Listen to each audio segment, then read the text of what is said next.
Je vais vous prouver que la plus grande supercherie cinématographique n'était pas une supercherie, mais un aperçu authentique d'un vrai Sasquatch femelle. Je m'appelle Robert et je suis obsédé par tout ce qui concerne la recherche sur le Sasquatch depuis des années maintenant, mais encore plus depuis que j'ai moi-même fait une telle rencontre. À ce stade, mes recherches comptent probablement des milliers d'heures passées à explorer tout ce qui concerne le Bigfoot, y compris, bien sûr, le film Patterson-Gimlin. Pourquoi autant d'efforts? Eh bien, tout simplement parce que j'ai ce désir ardent et inextinguible d'apprendre et de partager la vérité sur les êtres que nous appelons Sasquatch. Et c'est pour cela que j'ai réalisé cette vidéo et beaucoup d'autres. Et c'est pour cela que vous êtes ici maintenant. Alors, avant d'aborder les points irréfutables qui soutiennent l'authenticité du film, parlons simplement de quelques circonstances entourant ce film. Il a été filmé le 20 octobre 1967 vers 11 heures par deux hommes, Roger Patterson et Bob Gimlin. Ils traversaient Bluff Creek, dans le nord de la Californie, le long de ce banc de sable. Ils étaient à cheval, et entre eux, ils avaient un troisième cheval de bas, parce qu'ils étaient là pour environ une semaine, ou du moins, ils prévoyaient de l'être.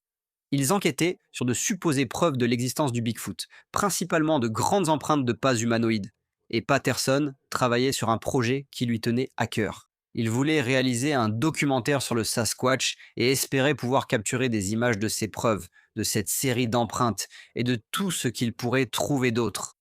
Cependant, selon les deux hommes, sans surprise, ils ne s'attendaient pas à filmer un véritable Sasquatch vivant. Roger Patterson avait loué cette caméra qu'il utilisait. C'était une caméra de cinéma Kodak Cinescent de 16 mm et elle filmait à 18 images par seconde. Et ce que nous avons obtenu, c'est environ 59 secondes et demie de séquence utilisable. Donc, ils avançaient dans cette partie isolée de la forêt de Bluff Creek et ils ont contourné un virage. Et c'est là qu'ils ont vu cette grande créature poilue debout à environ 36 mètres plus ou moins. Selon Gimlin, le cheval de Patterson s'est cabré et l'a désarçonné, ou partiellement désarçonné. À ce moment-là, Patterson s'est précipité sur sa caméra et a commencé à filmer pendant que la créature s'éloignait d'eux. La créature a regardé par-dessus son épaule droite, comme vous l'avez sans doute vu de nombreuses fois dans le film, et c'est ce moment iconique à l'image 352 du film qui est devenu l'incarnation même du Bigfoot. Pendant que Patterson s'agitait et essayait de filmer, changeant de position plusieurs fois pour avoir une meilleure vue, Gimlin est descendu de cheval et a préparé son fusil, le braquant sur la créature, mais il n'a pas tiré. Il couvrait simplement Patterson au cas où la créature déciderait de leur foncer dessus ou quelque chose comme ça. La créature s'est éloignée et a disparu dans les broussailles. Ils ont tenté de la suivre, mais elle était trop rapide et ils avaient peur que d'autres apparaissent. Finalement, ils ont perdu sa trace. Cependant, à cause du sédiment mou et limoneux dans la région, ce sédiment blanchâtre et crayeux sur le sol, ils ont ensuite pu trouver et mouler des empreintes de pas très convaincantes, des empreintes très détaillées, de 38 cm de long, espacées en moyenne de plus d'un mètre. Et nous en reparlerons plus tard. Mais voilà les circonstances de base entourant le film, pourquoi les deux hommes étaient là, ce qu'ils faisaient et comment le film a été tourné. Donc, comme vous le savez sans doute, ou vous ne regarderiez pas cette vidéo, puisque le film a été tourné il y a près de 60 ans, au moment de cette vidéo, il fait l'objet d'un vaste débat. Et même, pour être honnête, d'un débat étrangement passionnel des deux côtés. Les croyants comme les sceptiques se laissent tous deux emporter par des émotions fortes et fondent leurs conclusions non pas sur des faits, mais principalement sur des sentiments. Cela dit, il y a largement assez de faits pour constituer un dossier solide sur l'authenticité du film, alors passons maintenant à ces points. Permettez-moi de commencer en disant d'emblée que les trois points que je vais partager avec vous ici ne sont pas mes propres idées. Ils viennent d'un homme nommé Bill Munns. C'est un vétéran des effets spéciaux à Hollywood, un concepteur de créatures et un fabricant de costumes qui a travaillé dans l'industrie pendant de nombreuses années. Il a travaillé sur des films très connus et il sait de quoi il parle. Ce n'est pas seulement un concepteur de costumes et de créatures qui connaît les pratiques actuelles de son métier. Il est aussi un passionné d'histoire en ce qui concerne la conception de créatures et de costumes, comme le montre son excellent livre Quand Roger a rencontré Paddy. Il connaît toute l'histoire de la façon dont les choses étaient faites autrefois dans l'industrie de la conception de costumes et de créatures par rapport à la façon dont elles sont faites aujourd'hui, et c'est vraiment passionnant à lire. Je le recommande vivement si vous souhaitez approfondir ce sujet. Le premier point concerne la différence de forme et de taille de la tête. Moons explique que lorsqu'il s'agit de costumes de gorille, et en particulier de la partie de la tête, le masque qui recouvre la tête du porteur, la différence de forme entre la tête humaine et celle d'un vrai gorille crée ce problème. Voyez-vous, les têtes de gorille réelles ont une lourde arcade sourcilière proéminente, puis elles s'inclinent immédiatement en diagonale vers l'arrière. Et si c'est un gorille mâle, la tête va ensuite redevenir verticale vers la crête sagittale, cette arête osseuse sur le sommet du crâne. Le problème, c'est que les têtes humaines ne font pas ça. Après nos arcades sourcilières, notre front monte plus ou moins à la verticale. Je veux dire, il y a une certaine inclinaison vers l'arrière, selon la forme de votre tête. Il y a quelques variations, mais dans l'ensemble, la tête et le crâne humain montent à la verticale à partir des arcades sourcilières. Et à cause de cela, Moons explique et montre comment une tête humaine ne rentrerait pas dans un masque de gorille à l'échelle si le corps du gorille était exactement de la même taille que celui de la personne qui porte le masque. Vous pouvez voir sur ce schéma de Bill lui-même en train de travailler sur un design de tête de gorille qui a l'air super réaliste. D'ailleurs, c'est évidemment un homme très talentueux. Il a superposé ce dessin de la forme de sa tête sur le masque de gorille et vous pouvez voir que sa tête, de forme plutôt normale, dépasserait au niveau du front. Parce que les gorilles n'ont tout simplement pas de front proéminent comme les humains.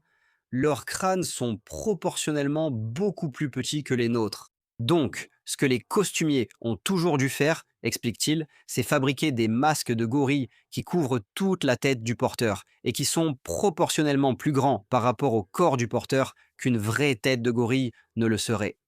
C'est une nécessité physique, explique Moons, car la forme de tête d'un humain diffère de celle d'un gorille, rendant toute autre solution impossible. Chaque masque de gorille jamais fabriqué pour un film a eu ce problème, et ils ont tous dû le résoudre de la même manière, en rendant le masque de gorille proportionnellement plus grand que ne le serait la tête d'un vrai gorille.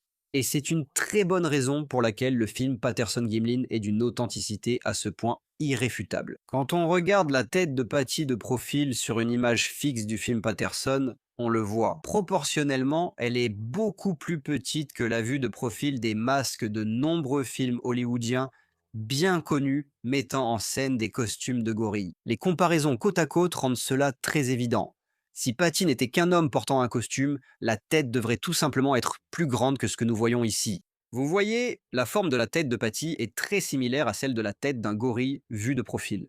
Nous avons ce front incliné vers l'arrière, ce front presque inexistant, vraiment, juste au-dessus de l'arcade sourcilière.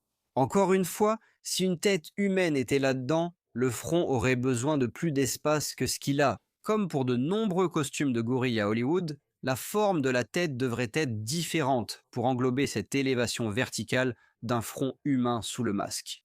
Soit cela, soit si la forme de la tête était la même que celle que nous voyons ici, toute la tête devrait être proportionnellement plus grande, encore une fois, parce qu'il n'y a tout simplement pas assez de place pour une tête de forme humaine si le corps humain est de la taille du corps que nous voyons dans le film Patterson-Gimlin.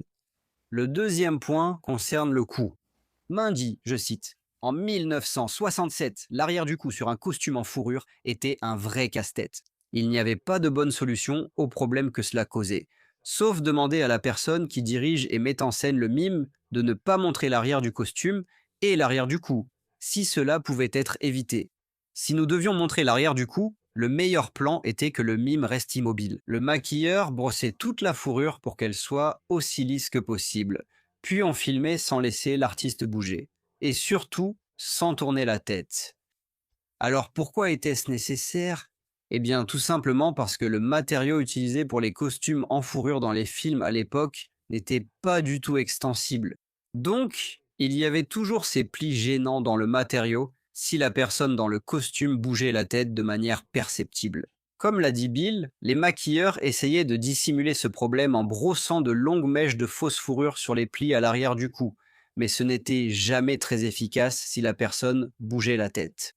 Il donne un exemple assez révélateur avec ces images du film King Kong Lives qui a été réalisé en 1986 et qui avait ce problème de façon très marquée. Parce qu'on peut voir de nombreux exemples où l'arrière du cou du costume est visible, soit directement de dos, soit de profil. Il dit, je cite, il y a des poils qui partent vers l'extérieur, des espaces dans le cou, des bosses et des plis étranges, autant d'exemples des problèmes liés au cou sur un costume.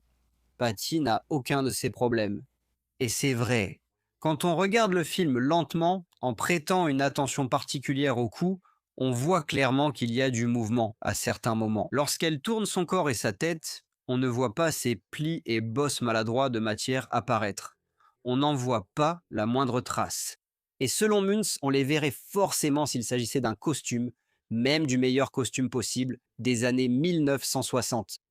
Bill résume ce point dans Quand Roger a rencontré Paddy en disant, je cite, comment la créature du film Patterson-Gimlin, que nous appelons Paddy, parvient-elle à Elle parvient à avoir un coup impeccable avant de se retourner, un coup sans pli pendant le mouvement de tête et un coup parfait après s'être retournée. Quand elle recommence à regarder devant et qu'on la voit parfaitement de dos, elle parvient à faire quelque chose que ni King Kong de 1976 ni sa suite, King Kong Live de 1986 n'ont réussi à accomplir. Et cela, bien que les deux films aient réuni de nombreux professionnels talentueux d'Hollywood et bénéficié du soutien des studios pour viser l'excellence. En fin de compte, son coup n'aurait pas l'air aussi réaliste si c'était un costume. C'est impossible. La troisième raison pour laquelle Patty ne peut absolument pas être un costume des années 60 concerne l'épaule et l'aisselle. Mons explique dans Quand Roger a rencontré Patty que les costumiers ont toujours eu de grandes difficultés à relier la partie bras d'un costume de singe à la partie torse, d'une manière qui soit réaliste à la fois visuellement et dans les mouvements. Il dit, je cite, une option consiste à brosser fortement la fourrure le long des côtés de cette couture vers l'ouverture du bras, de sorte que les poils des deux côtés de la couture soient parallèles et recouvrent la section du bras du costume. Quelques touches de colle sur certains poils de chaque côté de la couture aideront à les maintenir dans le sens où ils ont été brossés. C'est une des techniques. Le résultat de cela est une section de costume du torse où la peau de la poitrine, la prothèse, se fond dans la fourrure de la poitrine et du bras, à plusieurs centimètres à l'intérieur de l'aisselle réelle et de la manche du bras. L'aisselle est entièrement recouverte de fourrure et la coupe de la manche du bras rejoignant le gilet du torse est une couture de tailleur qui va verticalement à la verticale, en travers de la ligne de l'aisselle, séparant la poitrine et le bras. Mais on ne voit pas cela dans le film Patterson-Gimlin. La technique de costume standard n'est clairement pas utilisée. Et il a raison. Quand on regarde cette image montrant l'insertion du muscle pectoral, chez un humain, là où il rejoint le haut du bras, on voit ce pli ou ce rabat de muscle, le bord du muscle pectoral qui s'amincit vers ce point d'insertion. Ce n'est pas quelque chose qu'il était possible de recréer avec un costume de singe des années 60. Encore une fois, à cause du manque d'élasticité du matériau disponible. Le spandex existait en 1967. Il a été inventé en 1959. Et à cette époque, il venait tout juste de commencer à entrer dans l'industrie du divertissement, de façon embryonnaire, mais il n'était certainement pas utilisé pour la plupart des costumes hollywoodiens et n'aurait absolument pas été accessible à deux farceurs amateurs. Et c'est pourquoi même les meilleurs fabricants de costumes de gorilles des années 60 devaient faire toutes ces acrobaties, en brossant les poils dans certaines directions et en les collant. En gros, ils essayaient de cacher le fait qu'il y avait cette zone de matériaux non naturels et non extensibles reliant le bras à la partie supérieure de la poitrine, alors que les vrais hominidés bipèdes ont cette insertion du muscle pectoral. Et devine quoi? Patty a ça. On peut clairement voir dans cette image que lorsqu'elle se tourne et regarde la caméra, on voit ce pectoral visible qui s'insère dans le haut du bras. Un détail, encore une fois, impossible avec la technologie des costumes des années 1960. C'est pourquoi Bill explique, je cite, ce que nous voyons dans le film Patterson-Gimlin diffère de la conception standard des costumes à deux égards. Premièrement, la partie du torse n'a pas de bordure de fourrure visible, contrairement à presque tous les costumes de singe que vous verrez. Et deuxièmement, l'aisselle présente un contour fluide et curieux du torse vers le bras, comme le fait un vrai bras anatomique, ce que les costumes en fourrure ne font jamais normalement. Et il parle même des costumes d'aujourd'hui.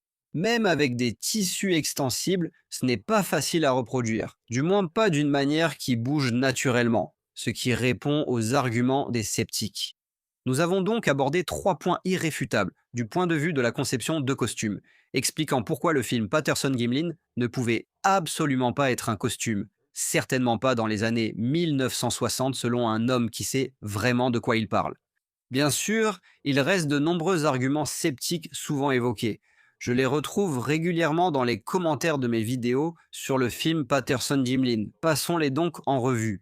Tout d'abord, non. Ni Patterson ni Gimlin n'ont jamais admis que le film était un faux. Celle-ci est très courante, et ça m'agace toujours parce que les gens font cette affirmation tout le temps. Que Patterson, qui est malheureusement décédé en 1972 seulement 5 ans après le film, a été emporté par un lymphome. Qu'il aurait fait une sorte de confession sur son lit de mort.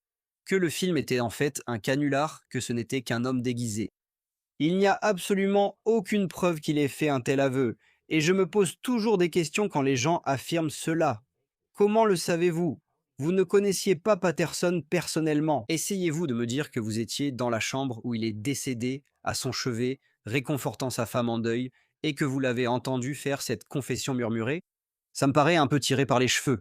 Et d'ailleurs, l'autre monsieur, Bob Gimlin, est lui aussi resté inébranlable dans son affirmation que le film est authentique. Il est toujours en vie. Il a maintenant plus de 90 ans et il a subi énormément de pression au fil des décennies.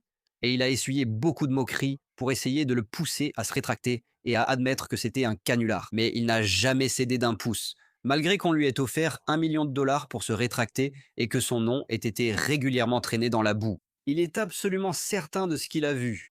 Eh bien, pensez ce que vous voulez. Je sais ce que j'ai vu. Et si vous avez vu les images du film, analysez-les et réfléchissez-y. Et ne me dites pas qu'ils ne peuvent pas exister sous prétexte qu'il y a tellement de gens dans les bois tout le temps qui en verraient un. Je dirais, ne m'en parlez même pas. J'ai dit, tu sais, réfléchis juste à ce que tu dis. Et si tu ne le fais pas, alors c'est ton problème. Point suivant, oui, un gars nommé Bob Hieronymus a dit que c'était un costume et qu'il était l'homme dans le costume. Le problème, c'est qu'il a changé son histoire plusieurs fois. Il était très incohérent sur les détails. Des détails comme la composition du costume, comment il se l'était procuré, son fabricant, sa localisation actuelle ou son sort après le tournage. Il n'a jamais pu raconter une version cohérente de l'histoire. Il n'a pas non plus réussi à reproduire la démarche de Patty de façon convaincante, malgré ses tentatives. À première vue, sa démarche et celle de Patty pourraient sembler similaires à un œil non averti, mais on peut clairement voir qu'il y a d'énormes différences dans la longueur des enjambées et dans l'angle des cuisses lorsqu'il marche par rapport à Patty. Point suivant. Oui, un costumier nommé Philip Morris a déclaré qu'il avait fabriqué et vendu le costume à Roger Patterson. Mais Philip Morris a tenté de recréer ce qu'il prétendait être son propre travail des décennies plus tard. Donc s'il y a bien une chose, c'est qu'il aurait dû être encore plus expérimenté et compétent à ce moment-là, et les résultats étaient étonnamment mauvais. En fait, sa recréation est si différente de Patty que la première fois que je l'ai vue, je me suis demandé honnêtement, est-ce une satire? Est-ce que cet homme essaie juste de faire une blague ou quelque chose comme ça? Au fait, le gentleman dans ce costume recréé est Bob Hieronymus. Une autre objection que j'entends toujours, c'est que les gens pensent voir des bottes ou la semelle de chaussures quand Patty marche. Non, vous ne pouvez pas voir de bottes. En fait, lorsque vous zoomez sur cette image restaurée et améliorée du film, vous pouvez clairement voir des orteils. Oui, ils sont blanchâtres, mais comme je l'ai déjà expliqué, le lit de la rivière dans cette zone était rempli de ce sédiment blanc crayeux. Ça colle sous ses pieds. Les pieds nus deviennent collants. Non, on ne voit pas de portefeuille dans la poche de la personne en costume. Cette affirmation bizarre est quelque chose que j'ai entendu plus souvent que vous ne pourriez le penser. Et je me demande toujours, quand je l'entends, est-ce que les gens pensent vraiment que si Patterson et Gimlin ont fait tous ces efforts pour réaliser l'imposture du siècle, le gars qu'ils ont engagé pour porter le costume va oublier son gros portefeuille bien visible dans sa poche? C'est absurde. Je pense qu'en réalité, ce qu'ils voient, c'est cette ligne horizontale sur la partie supérieure de la cuisse droite de Patty, qui, selon moi, ressemble beaucoup plus à de la fourrure usée par le mouvement de balancement de sa main et de ses doigts à cet endroit sur sa cuisse qu'à la bosse d'un portefeuille rempli de cartes de crédit et d'argent liquide. Non, vous ne voyez aucune fermeture éclair. Sur cette image nette du dos de Patty, aucune trace de fermeture éclair n'est visible. Les artefacts provenant de versions de bien moindre qualité du film, comme celles que l'on trouve presque partout sur Internet, pourraient vous faire croire que vous voyez une fermeture éclair. Mais cette image améliorée, qui n'a pas été réalisée avec l'IA ou Photoshop, mais grâce à des techniques simples d'accentuation et de développement, révèle des détails qui avaient été capturés à l'origine, mais qui n'étaient pas visibles avec les techniques de développement de l'époque. C'est désormais visible, et vous voyez clairement l'absence de fermeture éclair. Et oui, Bien sûr, c'est une coïncidence que Patterson et Gimlin se trouvaient dans la région pour filmer un documentaire sur le Bigfoot et qu'ils aient justement capturé un Bigfoot à la caméra. Mais quand on y réfléchit logiquement, ce n'est pas si tiré par les cheveux. En gros, on parle de deux hommes qui suivirent des indices, qui sont venus préparés avec du matériel et prêts à passer beaucoup de temps dans cette région pour documenter ces indices et qui ont trouvé ce qu'ils cherchaient. Des personnes bien préparées trouvent ce qu'elles cherchent tout le temps dans la vie. Avant de continuer, je voudrais parler un peu des versions améliorées du film. Je vous ai déjà montré quelques images améliorées tirées du film. Que veux-je dire précisément par améliorer? Eh bien, tout d'abord, je ne parle pas d'ajouter des détails qui n'étaient pas présents à l'origine. Les techniques de développement de films des années 60 et 70 étaient moins avancées qu'aujourd'hui. Et c'est pourquoi il existe de nombreuses versions stabilisées et clarifiées du film qui circulent sur Internet, même si elles restent assez floues lorsqu'on zoome. Maintenant, il se trouve que je le sais. Un archiviste photo professionnel nommé Todd Gatewood travaille actuellement sur une version bien meilleure et restaurée du film. Même meilleure que les versions stabilisées et clarifiées que j'ai montrées ici, une version qui va révéler des détails incroyables et sans précédent, mais il va falloir attendre encore un peu pour cela. Les images améliorées que je vous ai montrées ici m'ont en fait été gracieusement fournies par Todd Gatewood pour que je puisse les utiliser dans mes vidéos afin de démontrer à quel point beaucoup de théories sceptiques sont absurdes. Mais même les versions très imparfaites, stabilisées et clarifiées que l'on voit actuellement sur YouTube montrent beaucoup plus de détails que l'original de Roger Patterson. Quand on regarde l'original, on voit à quel point l'image tremble énormément, ce qui, soit dit en passant, est un argument de plus pour son authenticité. Si Roger Patterson avait d'une manière ou d'une autre réussi à faire créer ce costume incroyable qui a révolutionné la conception des costumes de cette époque d'une manière sans précédent et qui a résolu tous les problèmes physiques auxquels les costumiers de l'époque étaient confrontés. Pourquoi ne s'est-il pas approché et n'a-t-il pas tenu la caméra plus fermement? Faisait-il semblant d'être surpris et simulait-il le besoin de courir partout, secouant la caméra sans cesse pour chercher un meilleur angle?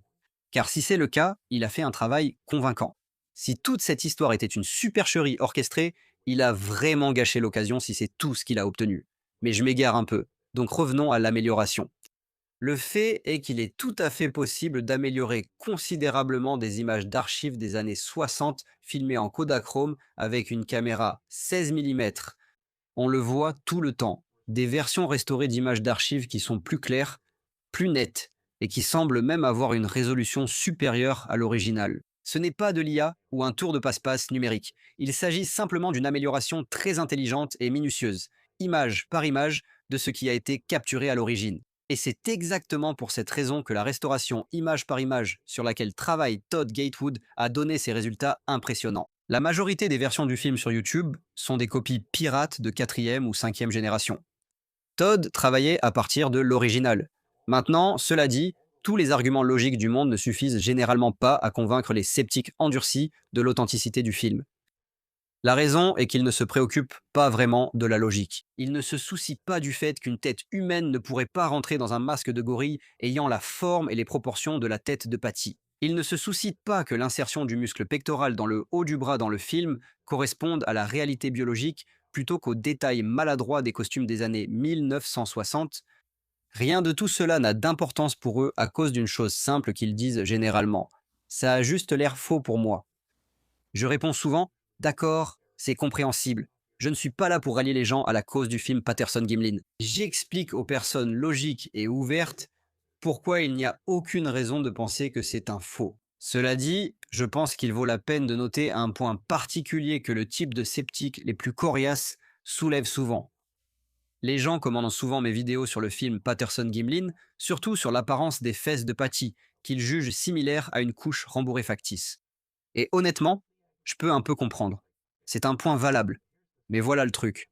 Et je vais être un peu politiquement incorrect ici, donc je m'excuse d'avance. Mais avez-vous déjà vu l'arrière-train d'une femme corpulente et vieillissante? La gravité a bel et bien un effet.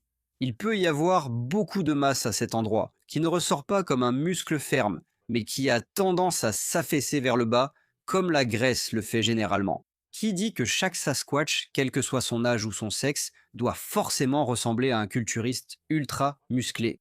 En évoquant les attributs physiques de Patty, Il est clair qu'il s'agit d'une femelle, car elle a une poitrine. Je ne sais pas pour vous, mais j'ai l'impression très nette que les années 1960 étaient marquées par la domination masculine dans de nombreux secteurs, jusque dans les moindres détails, y compris la conception de costumes. Je ne pense pas que le costumier moyen des années 60 aurait mis une poitrine sur son projet. Cela aurait été perçu comme étrange, voire inapproprié. Et pourtant, elles sont là, deux glandes mammaires très proéminentes. Encore un point en faveur de l'authenticité. J'aimerais donc résumer brièvement quelques-uns des arguments les plus courants en faveur de l'authenticité du film, qui, combinés à ce que j'ai déjà évoqué, rendent la démonstration absolument irréfutable. Ce truc n'a pas pu être truqué. Il n'y a pas la moindre chance. J'ai déjà partagé beaucoup de ces détails dans des vidéos précédentes, donc je vais seulement les aborder brièvement ici. On remarque d'abord des mouvements musculaires sur Patty, surtout à la cuisse droite et au mollet. Il y a aussi d'autres parties des muscles qui sont visibles, mais on peut clairement voir cette onde de choc remonter le muscle de sa cuisse droite lorsqu'elle fait un pas, alors que son poids immense se répartit sur cette jambe droite. Ce serait incroyablement difficile à reproduire dans un costume avec la technologie d'aujourd'hui. Et en 1967, c'était tout simplement impossible. Le muscle du mollet aussi, il se contracte visiblement lorsqu'elle prend appui sur ce pied, exactement comme le ferait un mollet humain. Il est même difficile d'imaginer ce qu'il faudrait dans une sorte de combinaison ou de mécanisme intégré au costume pour recréer cela de manière convaincante. On voit aussi clairement une cassure médio-tarsienne sur le pied de Patty. La cassure médio-tarsienne est l'équivalent chez les grands singes de la voûte plantaire chez l'humain. Nos voûtes plantaires nous soutiennent et agissent comme des amortisseurs lorsque nous marchons. Et pour les grands singes qui doivent faire face à des terrains difficiles, des bosses, des rochers et des racines, la cassure médio-tarsienne leur offre beaucoup d'adaptabilité et d'ajustement au terrain qu'ils doivent traverser. Les primatologues et les experts en locomotion s'accordent à dire que, lorsqu'il s'agit de marcher régulièrement sur des terrains difficiles, la cassure médio-tarsienne est un bien meilleur équipement biologique que nos voûtes plantaires. Il est important de noter que la cassure médio-tarsienne est visible non seulement sur le pied de Patty, mais aussi dans de nombreux moulages d'empreintes détaillées récupérées sur le site. Et encore une fois, ces empreintes mesuraient en moyenne environ 38 cm de long chacune, avec une longueur de foulée d'environ 104 cm en moyenne, bien au-delà de la taille et de la longueur de foulée moyenne d'un humain, même d'un humain plus grand que la moyenne. Un autre point qui mérite d'être mentionné est le nombre d'experts hautement qualifiés dans des domaines liés au film Patterson-Gimlin qui se sont prononcés en faveur de son authenticité. Des domaines comme la primatologie, l'anthropologie, la locomotion et la biomécanique, la biologie, la zoologie et bien d'autres encore.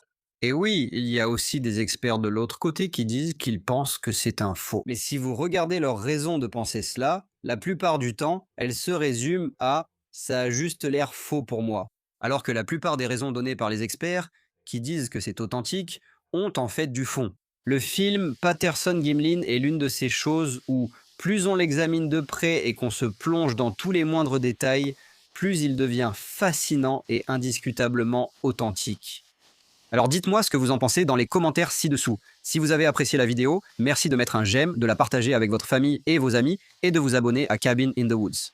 Soutenez-moi davantage en utilisant le lien Buy Me a Coffee dans la description ci-dessous ou pour quelques dollars par mois en devenant membre de la chaîne ou en achetant certains de mes produits exclusifs Cabin in the Woods, comme des t-shirts, des sweats à capuche, des mugs, ce genre de choses.